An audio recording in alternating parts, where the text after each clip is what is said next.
to Numen Lumen, a Thursday inspiration. It's hard to believe this is our last Thursday morning together of the fall semester, the way the calendar falls. But it is a delight to come together and be inspired once again. And I thank One in Christ Gospel Ministries praise team for starting us off this morning. And it's my pleasure to introduce to you all this morning's speaker, Jensen. Jensen is a sophomore. He spends a lot of time hanging out with us here in the Truitt Center as the spiritual and cultural intern. He's creating his own major, social entrepreneurship, and doing some great things with leadership on campus. And all fall, some of my favorite talks throughout these Numen Lumen Thursday mornings has been the students who have shared with us their stories. So I look forward to what Jensen has to say on our broader theme of the year of reconciling lives, personal stories on the search for multi-faith understanding, particularly the way Jensen's going to talk to us about changing lenses. So Jensen, thank you and welcome so much.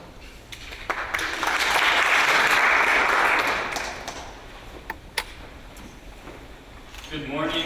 Thank you all for coming here today. It means a lot to me to see all of you guys here. Those of you that I know and those of you that I don't know. Today I want to talk to you about the power and importance of the mindset when understanding and working with interfaith. The title of the talk is Changing Lenses, and I want everyone to keep that in mind as we are going through some stories that I've had in my life. Before I start, I'd also like to say that I'm sorry if I mispronounce anything or if I say something that might be of offense to you. I hope that you don't take it too personally, but I would like to challenge you in this talk to keep an open mind and to think about the things I have to say. So as a kid, I grew up in a family that attended church, prayed before meals, celebrated Christmas, Easter, and other Christian holidays. But I didn't see this as the only way of doing things. I had friends who attended synagogue or temple, and some didn't attend any worship service at all. I had a few family members who came from a Jewish background and others who came from a humanist background. So I knew that there were other ways of thinking out there. And with this in mind, I wondered why I went to church and not synagogue or mosque, or why I attended any religious service during the week at all. I heard others talking about this, and I wondered to myself, why do I read the Bible and not the Quran or the Torah? And it was these types of questions that were common in my youth and are still common today. I think about them every day. In a somewhat curious, somewhat sassy tone, Mom, when do I get to choose the religion that I want to be a part of? And she said, and I'm not sure if this is quoted correctly, but she said something along the lines of, you'll get to choose when you're older, but for now, you're going to church, so you need to dress up nice and get in the car. So, I don't know if you guys grew up with the same experiences, but that was me. But I grew up in a household where I felt comfortable asking these sorts of questions. I knew that my parents would always entertain my curiosity, and that they would work hard to answer these questions for me. But the question of religion was a question that I knew that I had to find on my own. This was a personal journey. So as I spent more time at church and more time around Christians, I found that I was growing in this faith, and I found a close relationship with God. But I also kept in mind that I had a limited understanding of all the possibilities. I had a relationship with the God that I knew to be the God of Abraham, but I wasn't necessarily sold that this God couldn't also be the God over all the Hindu gods, or some type of energy, or some type of other thought that was prevalent among other people. So I also had this love for Jesus, which I knew to be individual to being a Christian, but I was open to the possibility that other religions might also lead to the same end goal. In Sunday school, I made sure to ask all the questions, and I'm sure all of my Sunday school teachers will always remember me for that. I was a very curious young boy, and I still am. And it was these questions that I was asking that I couldn't find satisfaction for. So I would run to pastors and I would ask them questions. I would run to my friends that came from a Jewish faith and I would ask them questions as well. And from any other worldview that I could find, and I would ask them, what does it mean? Who is your God? Because I wanted to know, I wanted to understand this as much as I could. And what I found was that everybody is thirsting for the same truth, and that I couldn't close all of these gaps to the point that I wanted to close them, and that was where faith came in. But something that we had in common was we were all searching for this truth. So along this path, I found a few other common denominators that made us all similar. Along this path, I found 3 that I would like to talk with you about today. The first, and perhaps the most important common denominator that I have found, was love and relationships. Love transcends all religion. Love is something that I doubt is a new concept to you. It's something that you've heard talked about, but it's something we must constantly remind ourselves of. It is love that we have forgotten and relationship that we have forgotten when we go to war out of religious difference. And it is something that even as I stand here today and talk with you is being fought in other countries and being argued about in this country. But I would make the argument that if we could bring love and relationship back into our everyday conversation and into our interaction with people of other worldviews, that this might be lessened. If we can see this as a piece of our religion, instead of religion being a box that we fit into, or a way to be elected into office, or some reason to argue or fight or just disagree with somebody, then it might be possible for us to truly have relationship and joy with others in everyday life. I want to tell a story about a relationship that I had that was in love and relationship in high school. I had a very good friend named Avani in high school, and I'm still friends with her today. And she was a girl from India, and she was from the Hindu faith. Her family were all practicing Hindus. And we would meet for coffee once to twice a month and talk about faith, religion, philosophy, life, school, and so on. And we would talk about these things in a way that wasn't trying to persuade each other into believing them. And she considered herself to be Hindu, but not practicing. And I considered myself to be Christian and very faithful. And one day she came to me and she said, "Jensen, your faith and your passion for your religion is so inspiring to me. It has inspired me so much that I am going to be a much stronger Hindu. And I am going to look into what it means to be a Hindu." And a lot of you might say, "Oh, whoa, you did it wrong." But I would argue with you that it was an open relationship and an open understanding that was created in that space so that she felt comfortable and confident to be able to dive into her traditions and still be able to keep a friendship with me. And we still have that friendship to this day. The second common denominator that I would like to talk about is respect. And if you're a student here, you see respect every time you walk into a classroom written on the wall. But once you leave the classroom, and even in the classroom, sometimes respect is forgotten. Within religion, we need to bring respect back into the conversation and back into the situations that we're a part of. We need to not always agree with, not always believe in what other people believe, but give that person the respect and the honor that they deserve. It is one of the sole reasons that there is still conflict around faith. It takes maturity to interact with respect, and it can go a long way. It is respect that has opened the door for me to have friends like Avni, and it is this respect that makes it possible for me to work in the Truitt Center. Here we have people from many faiths and people from no faith, and we are all able to work together under the same roof and put together amazing events and bring people together to understand what it means to be a Buddhist. Although I'm not a Buddhist, I can talk with Jenny, who spoke 2 weeks ago, and begin to understand what that looks like for her individually in her life. And that's important. The third common denominator, and the last that I'll talk about with you, is service. Service is a little bit more tangible. It's something that I would argue all worldviews promote at some level. It is something that there will never be a lack of need for. You can never have too much service. Ibu Patel, a leader in interfaith work and author of Acts of Faith, has often said that we could throw down all of our weapons and serve together. If we could throw down all of our weapons and serve together, the world would be a much better place. And that's not quoted perfectly, but it is something that he really harps on. And I agree with that. If we could do this, then millions of people would live a different life. And I would argue a better life. There are millions of people going hungry. There are millions of people being orphaned. And we are focused on fighting religious wars and not taking care of these people.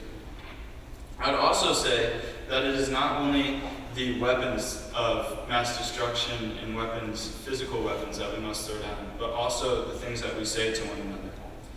This includes harmful language, and we often use it against one another or behind one another's backs in talking about someone else's worldview. We need to change this. There's so much importance in the things that we say. For instance, just a few weeks ago, I was in Charlotte at a conference called CSNAP. And at this conference, we were focused on social justice. And as we were talking about social justice, we broke out into small groups, and one of the small groups was focused on interfaith. So being someone who worked in the Truitt Center, I was like, I think I could maybe fit in with this group. So I was right, and it was a very neat group of people. There were people from all different faith and background, and we got to talking about what interfaith dialogue looks like. And the girl spoke up and she said, I believe that interfaith dialogue is so important. And I believe that when we have interfaith dialogue, we have to first focus on the commonalities between us. We have to look at what makes us the same. For example, we are all human. We are all, right now, at Elon. And we can focus on some of the similarities that come along with that. And then we can look at what makes us individuals. And so as she was saying this, I was like, this is very true. I agree with everything that she said up to this point. She then went on to say, and don't take this the wrong way, it's not a huge deal, it's a metaphor. She said, we all like hamburgers. Some people like hamburgers with ketchup, some people like them with lettuce and tomato, and some people don't like anything on them at all. And as I'm sitting there, I was thinking, well, what about any of the Hindus sitting in this room? Right? Because within the Hindu faith, cows are considered a very sacred animal. And to have a hamburger, and to talk about a hamburger in the way that it would be something that we all share in common, is almost offensive. And I don't want this to dissuade you from having interfaith dialogue, but it is something that you have to keep in mind.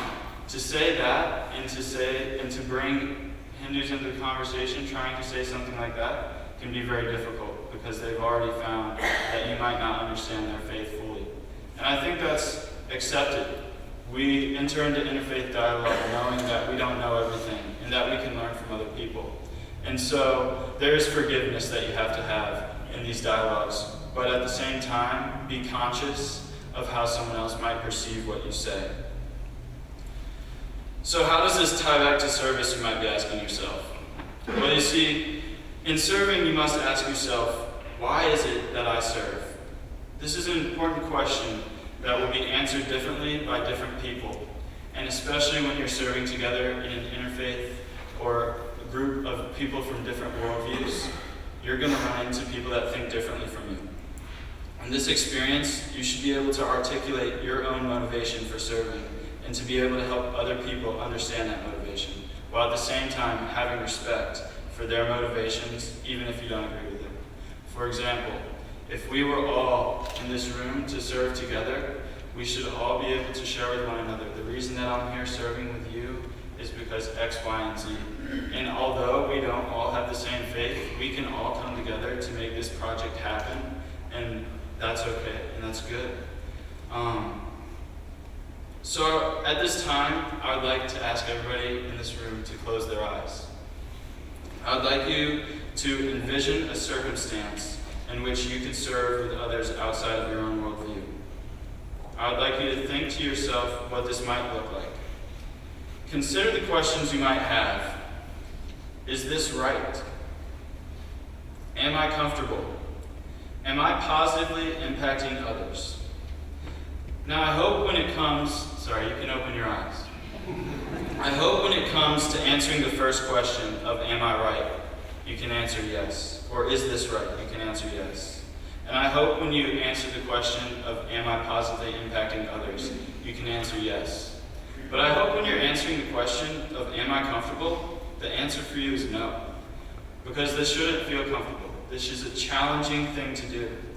We must challenge ourselves daily to enter into these conversations with people that are different from us. And this transcends only talking with people outside of other worldviews. This goes to life and understanding people outside of who we know ourselves to be.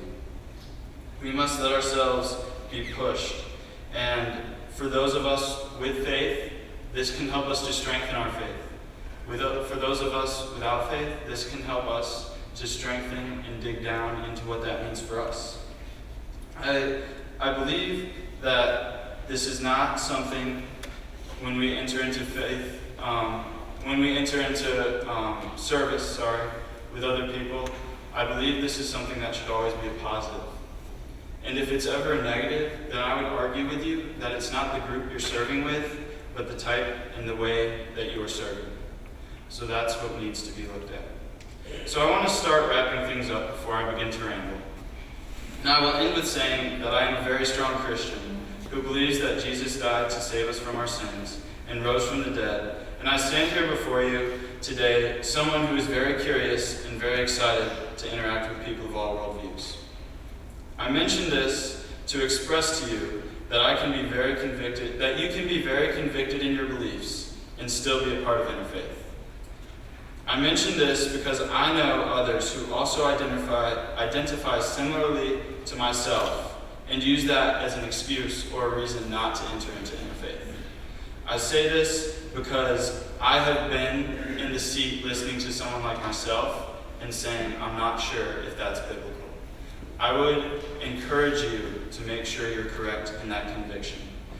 So today I come with you to the challenge to participate in a mindset, in a changing of lenses, and a willingness to get outside of your comfort zone. Thank you.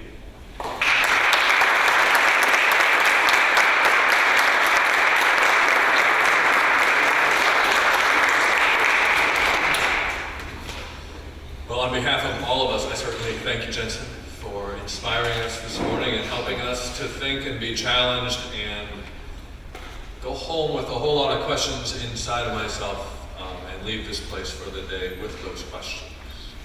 Also, one more time, I want to thank One in Christ Gospel Ministries praise team for inspiring us with your music and your voices this morning. And reminder is this is kind of starting to wrap up the semester. That seems weird to say, but a whole lot of the groups and those affiliated with us here in the Truitt Center are beginning to have end of the semester gatherings. So on the back of your handout, you see info about a Shabbat Hanukkah mashup party. I know there was a Thanksgiving potluck last weekend.